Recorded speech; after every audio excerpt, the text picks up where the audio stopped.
जनाब जो पार्टी बयानिया था उस पे तो हमने बात कर ली जी, लेकिन मेरा ख्याल है ये एक संजीदगी से इन तमाम चीज़ों को हमने देखना चाहिए।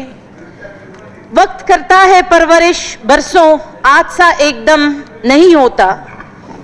अगर आप शायरी लुम्मा शायरी बलोच की अगर आप ट्विटर पे भी जाएं तो आपको ऐसे शेर मिलेंगे।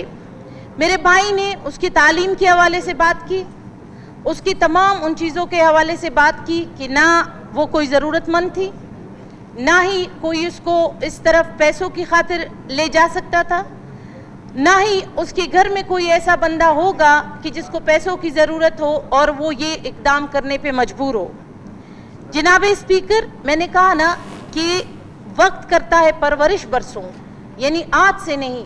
शायद ये महरूमियाँ, ये सारी चीज़ें कई अरसे से उसके दिल में थी। हमारे यहाँ जब यहाँ कोई हादसा होता है तो फ़ौरन हम नाम ले लेते हैं कि जी हमारे हमसाया मुल्क ने कर दिया, इंडिया ने कर दिया। इंडिया पंजाब में क्यों नहीं करता? बलूचिस्तान आके क्यों करता है? बलूचिस्तान के लोगों के साथ उसका क्या ताल्लुक, आखिर वो क्यों करता है? आज तक कभी हमने बलूचिस्तान की इशू को संजीदगी से नहीं लिया। फ्रॉम द बिगिनिंग हम यही कह रहे हैं कि एक यानी आपकी एक सियासी डायलॉग होनी चाहिए उन लोगों के साथ। वो जो आज़ादी मांगते हैं उनके साथ आपका डायलॉग होना चाहिए। हम यहाँ क्या करते हैं, हम बज़ोर ज़बरदस्ती बंदूक पे हम सब कुछ नहीं करवाना चाहते। फिर हमारे जवानों के पास कोई रास्ता और निकलता ही नहीं सिवाय इसके। और अभी तो अगर लुम्मशारी की मैं बात करूँ, एक खातून हो कि अगर उसने ये इक़दाम उठाया तो यकीनन इसके पीछे उसको ना पैसे की लालच होगी ना किसी और की, पूरी तारीख होगी, उसको हमें देखने की ज़रूरत है। जिस दिन ये हादसा हुआ तो मुझे किसी ने कहा कि आपकी शक्ल इससे मिलती है। मेरी शक्ल उससे मिलती है, मेरा नाम उससे मिलता है, मेरे हालात भी शायद उससे मिलते हैं, क्योंकि उसको मजबूर इस सरजमीन की पॉलिसीज़ ने किया। हमने कभी बलोच इशू को सीरियस लिया ही नहीं है। हमने कभी बलोच के जो मसाइल हैं उसको कभी हमने सॉल्व करने की ज़रूरत ही नहीं समझी। मुझे सबसे पहले यही डर लगा जिस दिन ये वाक़या हुआ।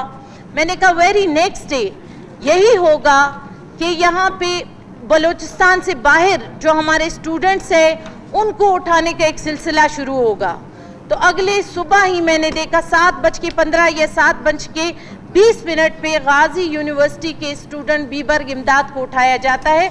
उसकी चीखों की आवाज़ें आती हैं कि सर मैं एक स्टूडेंट हूँ, आप मुझे मारे नहीं, मैं आपके साथ जाने के लिए तैयार हूँ, आप मुझे मारे नहीं।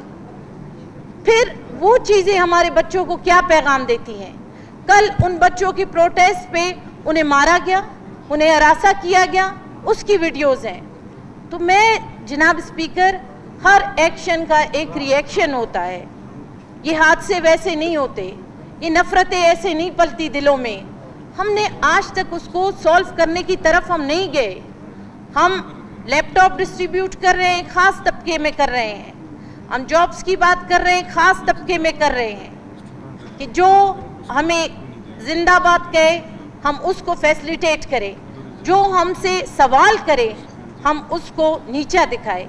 तो हमारी जो पॉलिसीज़ है इसको हमें रिव्यू करने की ज़रूरत है, इसको हमें देखने की ज़रूरत है कि आया इसके बाद अगर हम पॉलिसीज़ बनाएंगे तो क्या उससे हम बेहतरी की तरफ जा सकेंगे या मज़ीद हमारे बच्चे डिट्रैक्ट हो गए, नेगेटिव चीज़ों की तरफ जाएंगे।